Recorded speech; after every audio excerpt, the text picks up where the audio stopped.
BMI is not the best marker for health. Oh my God, it's a trash metric. I know you hate it, but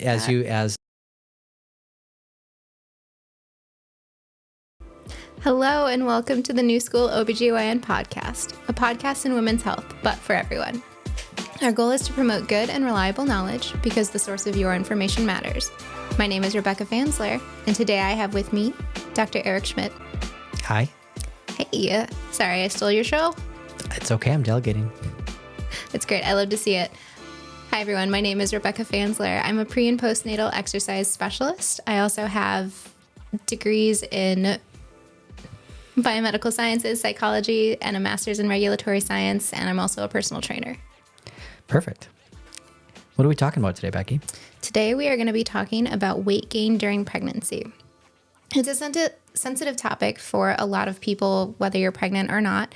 But it's a really important discussion to have, especially in this stage of life. And the earlier you have it, the better. Whether it's with your provider, your partner, it's just great to get a litmus test of where you're at with that. And you can have the conversation with your doctor when and if you're ready to, or if a problem pops up. Yeah, so we get questions in regards to weight gain in pregnancy and nutrition in pregnancy, which we'll talk about today too. Kind of on both ends of the spectrum of, am I gaining too much or am I not gaining enough weight, or if I'm gaining too much weight. And so we'll go over kind of the recommended parameters of that and also give our takes on all of that. Yeah. And if I heard correctly before, we're also going to be dispelling some previously held beliefs in the community too. Yeah. We will, because that's what this podcast and YouTube channel and all that's all about, is getting good information out there and dispelling the old myths, which maybe at one point held some weight, but at this, no pun intended, but at this point, it's pretty clear that some things should be gone with the wind, like eating for two. You bring out the energy in me. Yeah. So, if you've had, grandma come to you in the potluck and congratulate you on the pregnancy and bring you two plates of chocolate cake, really, eating for two is not, it's kind of funny to say, but no, it's not the recommendation. And we'll kind of go over what the additional calorie intake someone should have at different points in the pregnancy later on. Mm-hmm. Eating whatever you want, whenever you want. Not only will the reflux prevent you from doing that, but we do have to be conscious a little bit because sometimes too much weight gain or too little can have some pregnancy implications. Although usually have to be pretty extreme either way to do that. Yep. BMI is not the best marker for health. Oh my God, it's a trash metric. I know you hate it, but as of someone in regulatory science might know, it's a number. And so there's not a ton of other ways to measure somebody's health well-being as far as weight gain and things like that goes. And so BMI is what's studied usually. And so that's unfortunately what we have to go off of. But I'm pretty flexible when it comes to these numbers. And so we'll talk a little bit about how I might counsel a patient in regards to these gaining weight or not gaining weight scenarios. Yeah, it's great. I was good. You completely stopped me from getting up on a soapbox there. So that's probably for everyone's best interest right now. But before we really jump into this talk, I just want to preface everything with that these numbers fluctuate quite a bit, and weight is a very, very personal number. And everything that's recommended to you with how much weight you should be gaining is really dependent upon your personal situation, your lifestyle, your metabolism, and honestly, your pregnancy symptoms. With that being said, you can always check in with your doctor on this, make sure you're hitting the benchmarks appropriate for you. But let's kind of break things down for the expected weight gain for each trimester.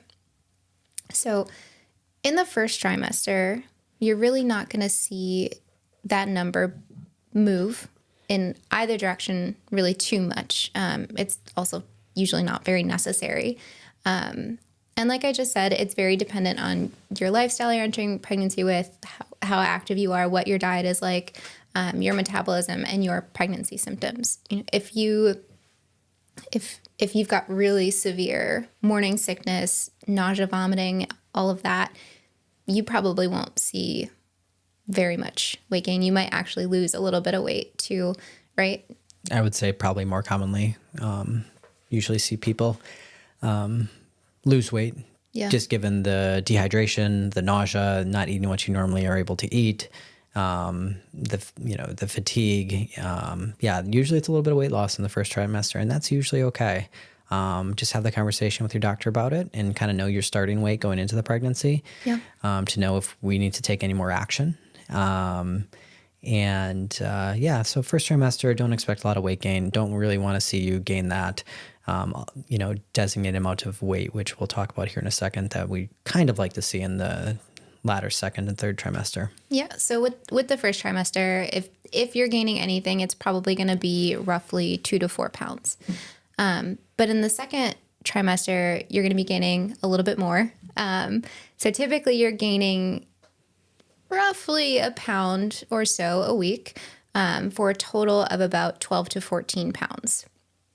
And in order to get that 12 to 14 pound weight gain, your daily caloric intake is going to need to be bumped up about 340 calories. On a 2,000 calorie diet. 200. That'd be quite the deficit. Yes. Yeah. 2,000. That would be awful. Kind of the 2,000. So give or take, someone's 2,300 to 2,400 was the general recommendation for low risk patient. Yeah. Yep.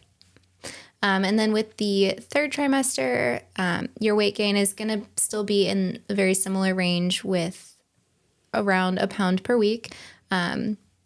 See a little bit slower gain, and you're going to approximately gain 8 to 10 pounds, I would say.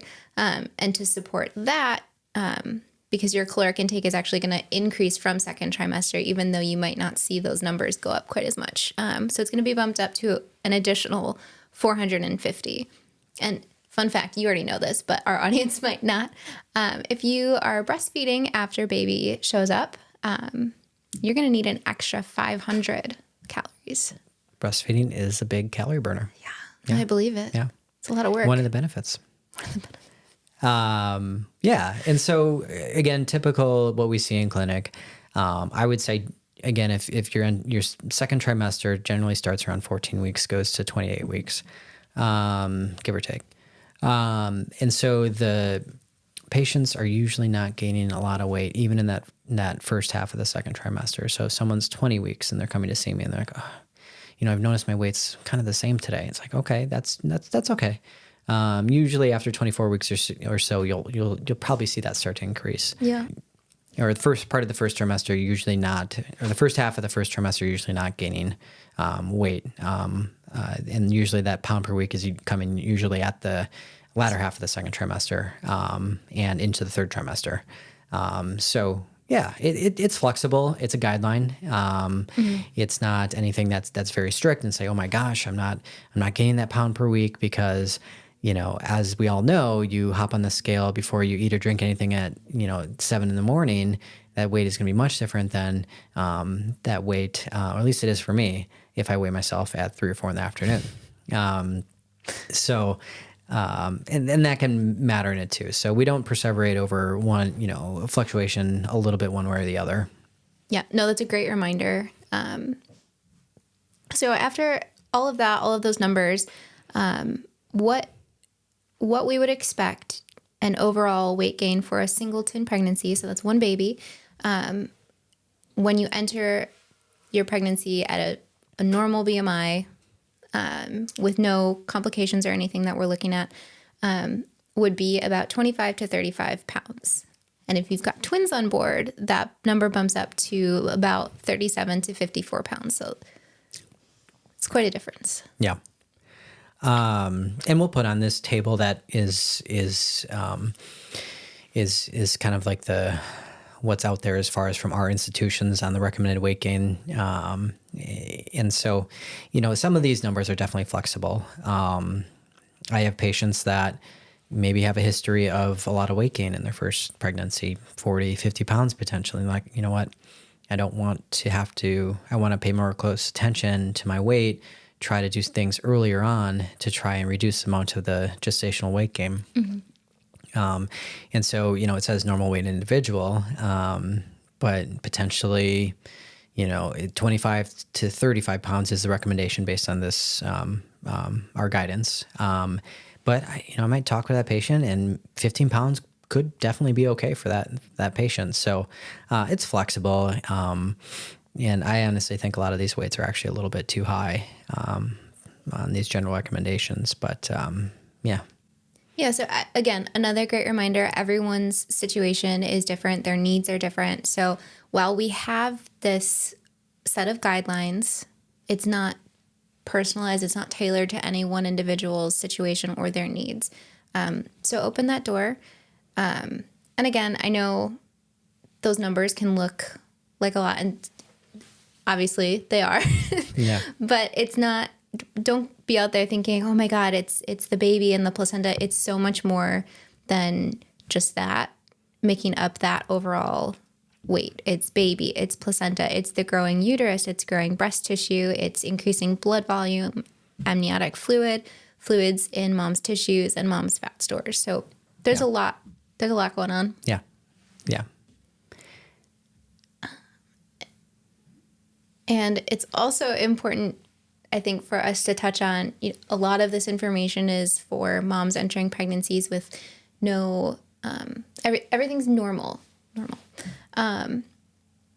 But what happens if mom is entering their pregnancy with a history of nutrient deficiency, or a history or current eating disorder, or they've had bariatric surgery in the past? How do you guide them as far as conversations regarding weight?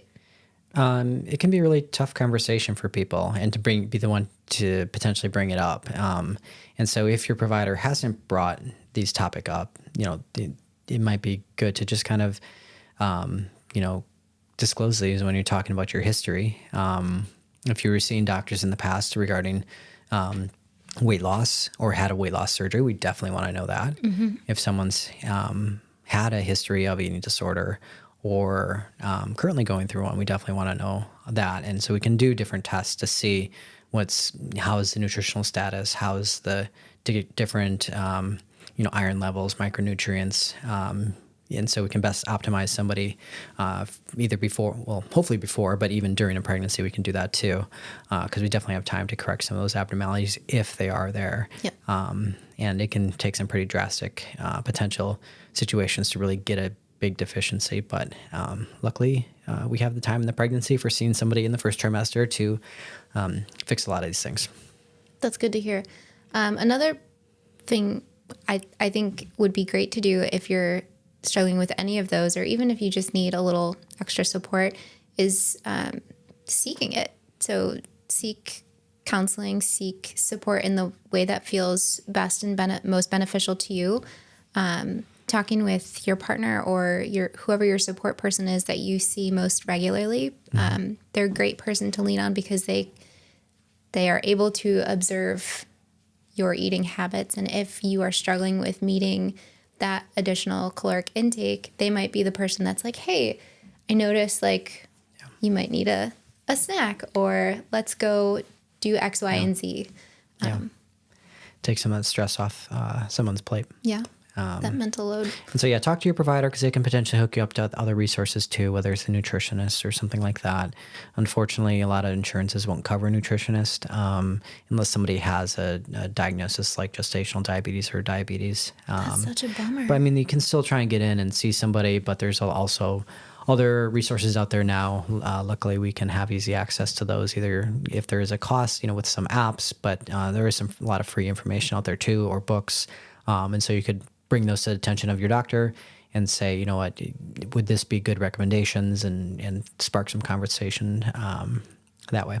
I'm just curious, do you have anything that you are able to provide your patients with as far as handouts from your clinic or pamphlets? There's some general handouts, and kind of each clinic might have a little bit different, but we have a packet of information that we give in our first trimester folder. And so, yeah, cool.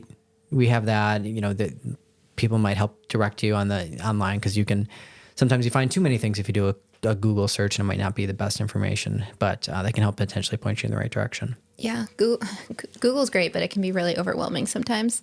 So we touched a little bit about how it's good to open the door to conversations if you've struggled in the past or are currently struggling with eating disorders, deficiencies, or weight loss journeys.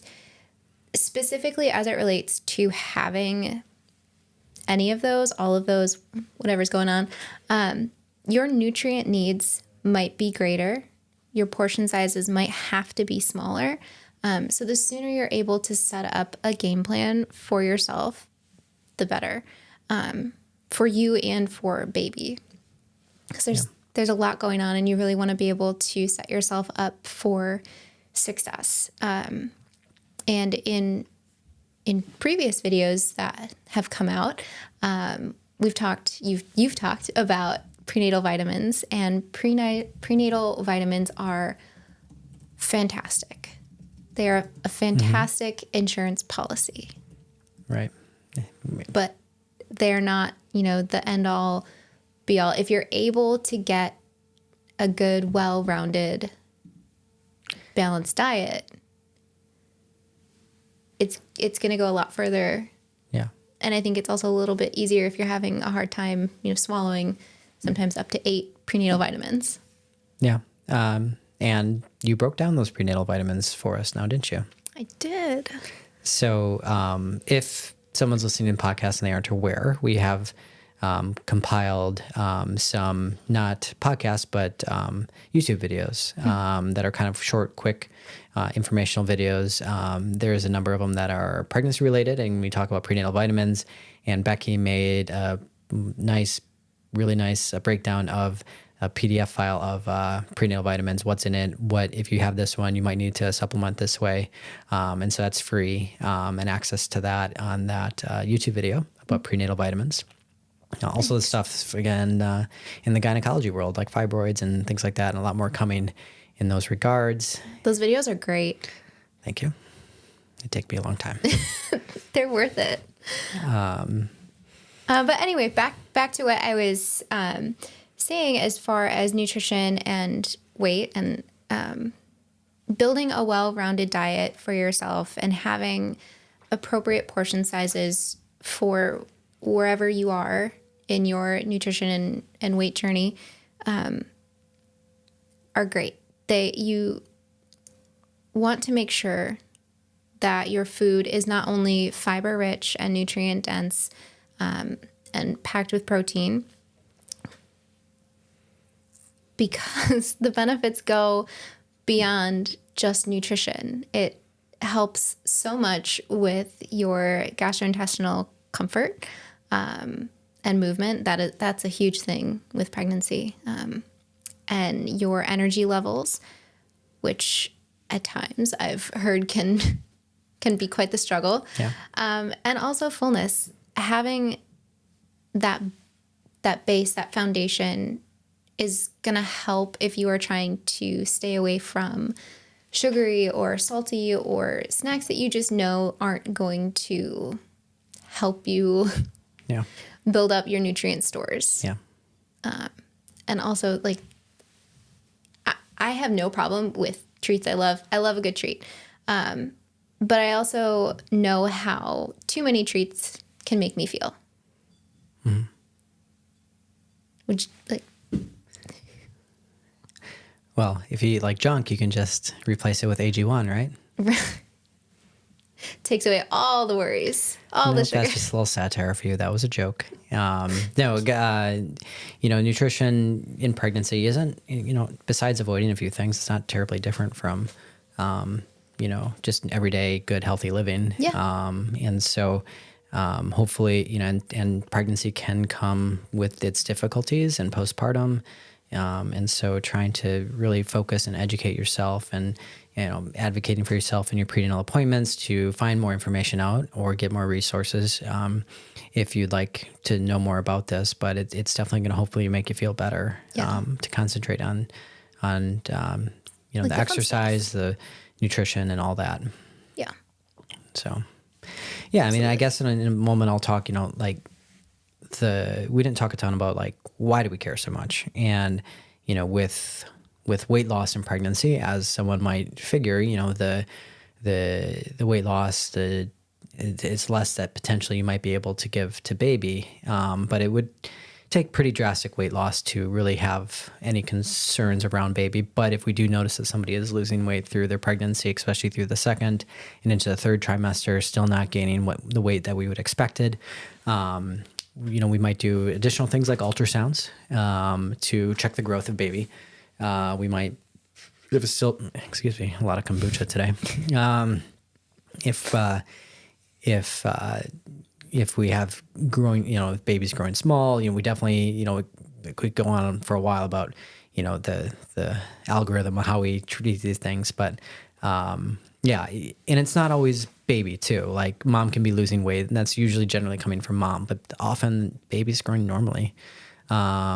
But it also could be if mom's losing weight, you want to make sure the fluid's at good levels. You want to make sure a few other things. So it's not always baby's size. And if someone's having considerably increased weight gain throughout the pregnancy, we'll monitor closely also because we don't want to set somebody up for not only having to the weight afterwards, but also, things like insulin resistance and diabetes, not only of pregnancy, but afterwards also, because that can have its effects on mom, and it can also have its effects on baby. And delivery, right? And, if delivering, delivery is based on three things, and that is, mom's pelvis size, the contractions, and baby's size. And so hopefully can try to control at least what we can control, and not have baby being too big. There can be some more very rare but serious consequences of increased weight gain or associations that they found. And so that's a couple of ways why we don't want to see too much weight gain in pregnancy. Yeah. And this topic also kind of bleeds over into postpartum needs. I think that there is a huge focus, especially in our culture, that once you have baby, it's time to start that weight loss journey. It's time to get back to the size you were pre-pregnancy. And I hate it. I hate it for so many reasons, because you just grew and birthed an entire human, maybe more than one.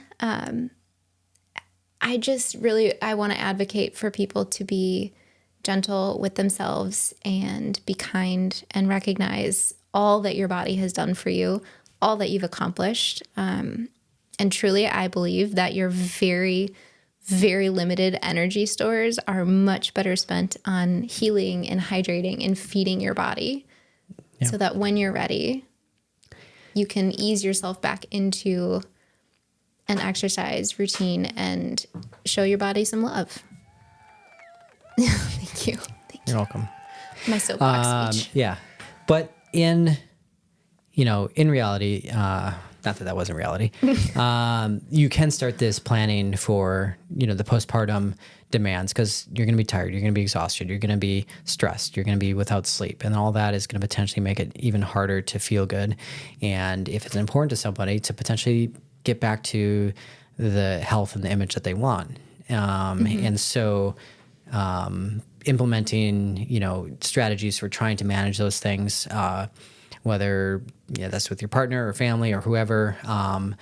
And a lot of people are going to want to be bringing you potentially some foods and things to help manage those early weeks. And so if you want to try to focus more on good nutrition, please, let them know, or even have the meals ready so you can, not have to grab, something that might not be as nutritionally good for you, and because it matters, it makes you feel better. Good, while we should treat ourselves, too much excess might make someone feel worse. Yeah.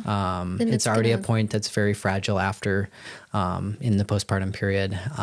And so feeling good, getting back to exercise, eating well is hopefully only going to make that transition time that much better. Yeah, I'm going to jump on the coattails there for a second. There are a ton of ways that you can do that and support yourself, or have friends and family do that to support you in the weeks leading up to delivery. You can do a lot of meal prep in that time and go the freezer route storage and have all of those meals just ready to go. And so you don't have to expend any more energy. It's just pulling something out of the freezer when you're ready for that. And not only did Becky make a PDF of the prenatal vitamins, but very soon in the near future, hopefully be getting you some easy at-home recipes with a little, maybe we can even make a video with it too.